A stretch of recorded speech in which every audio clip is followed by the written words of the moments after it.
news when you want it with Bloomberg News Now. I'm Amy Morris.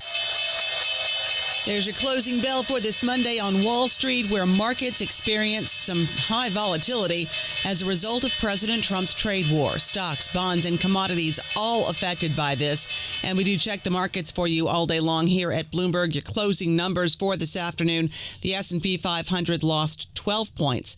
NASDAQ is up 16 points. The Dow is down 350 points. The 10-year Treasury yield at 4.18% and the 2-year yield at 3.76%. And we'll get to the latest on tariffs. But first, President Trump in the Oval Office with Israeli Prime Minister Benjamin Netanyahu says the U.S. and Iran are talking. We're having direct talks with Iran, and they've started. It'll go on Saturday. We have a very big meeting, and we'll see what can happen. It wasn't clear what discussions Trump was referring to. The U.S. had not previously announced any negotiations with Iran, and the leadership in Tehran had earlier rejected the idea of direct talks. Now, as for the tariffs, the European Union is proposing to impose 25% tariffs on a selection of U.S. goods in retaliation for President Trump's steel tariffs. The EU Commission shared a document seen by Bloomberg listing dozens of product categories it plans to target. European Commission President Ursula von der Leyen says the EU is ready to negotiate with the U.S. This is a major turning point for the United States. Nonetheless, we stand ready to negotiate with the United States.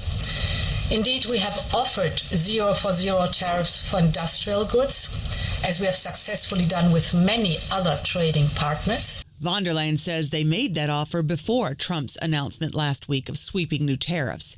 She says the EU is also prepared to respond through countermeasures and defend their interests.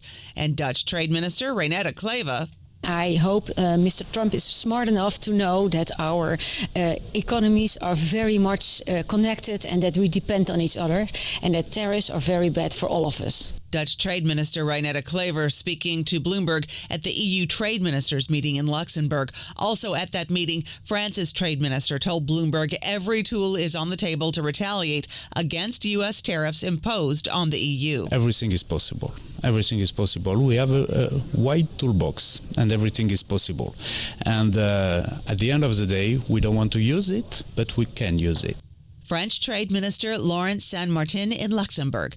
While China has signaled a tougher approach to the trade war, with the U.S. imposing blanket duties and export controls in response to Trump's tariffs, Trump has posted on social media that he is ready to levy an additional 50% tariff on China on Wednesday if China doesn't withdraw its 34% tariff increase by tomorrow.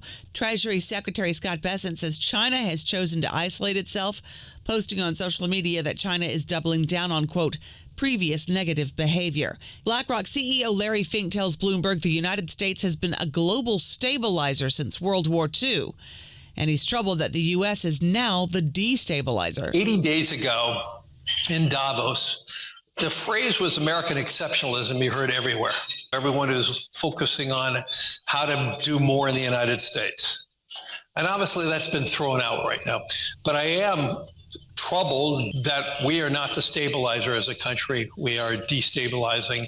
And I think this is what the financial markets are trying to grapple with. BlackRock CEO Larry Fink at the Economic Club of New York says he would not rule out another 20% drop in the market, but he views it as another long-term buying opportunity. Trump also spoke with Japanese Prime Minister Shigeru Ishiba about setting tough but fair parameters for negotiations. Ishiba expressed strong concern over those tariffs, vowing to continue discussing them with the president. Former New York Fed President Bill Dudley says stagflation may be the best-case scenario for the U.S. economy. He says tariffs aren't going anywhere, which makes it different from the economic turmoil they saw during COVID. I think tariffs are going up, and they're going to stay up for quite a long time. So it's not like a temporary supply disruption like we had during the COVID pandemic. Bloomberg opinion columnist and former New York Fed President Bill Dudley on Bloomberg's Open Interest.